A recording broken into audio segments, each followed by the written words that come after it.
C'est devenu un rituel. À Koba, en début d'année, depuis 3 ans, la moisson du riz hybride chinois offre aux visiteurs toutes les sensations de la fête du riz au village.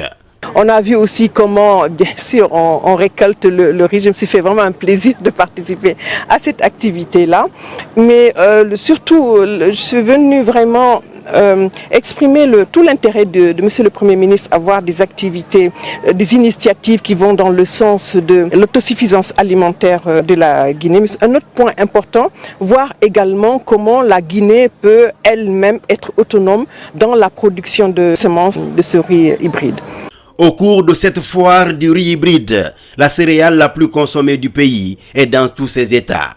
Une présentation d'une activité risicole où les rendements sont revus à la hausse de 6 tonnes en 2021 à 9 tonnes 300 en 2025. Et l'essentiel ici, c'est que cette année, on a introduit des variétés de riz hybrides à double récolte. C'est-à-dire la même variété, on va la récolter 2 fois. La première année, on fait la récolte à 120 jours. On laisse les repousses qui vont aussi à 80 jours pour être récoltées. Donc ça diminue non seulement la main-d'œuvre, la pénibilité et l'engrais, parce que ça aussi c'est de l'argent qu'on dépense. Donc aujourd'hui nous tendons vers la sécurité alimentaire.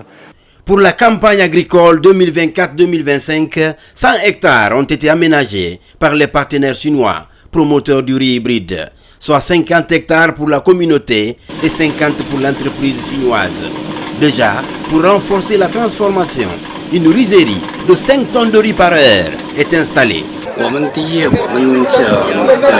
Qui peut promettre au gouvernement qu'ils ont le projet de former surtout beaucoup de Guinéens à l'agriculture de riz hybride en Guinée. Ils prévoient cette année de faire au moins 1000 hectares pour permettre à la population de Koba de beaucoup plus s'améliorer, de connaître comment la culture du riz hybride se passe.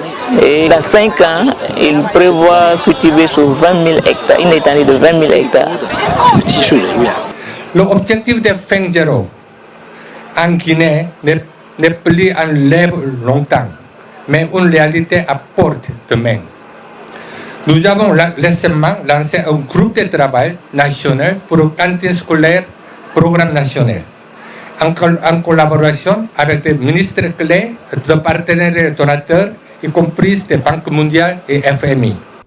Pour aller vers une large vulgarisation des techniques de production du riz hybride en Guinée, un mémorandum d'entente est scellé entre le ministère de l'Agriculture et de l'Élevage et l'entreprise chinoise Yilongxi, Plantation et Développement.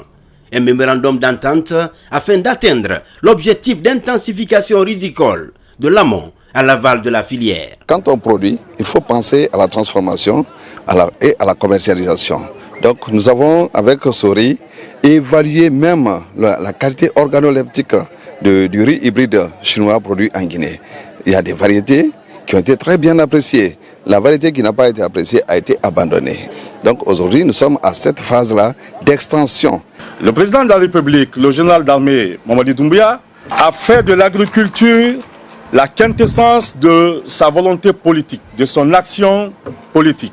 C'est pour cela le riz hybride qui nous amène ici aujourd'hui peut être, à notre sens, au sens du département de l'agriculture, un moyen de lutte efficace contre la faim. Avec ce projet du riz hybride, la République de Guinée s'engage dans la voie de la promotion des semences adaptées aux conditions climatiques locales, des semences répondant aux attentes des consommateurs.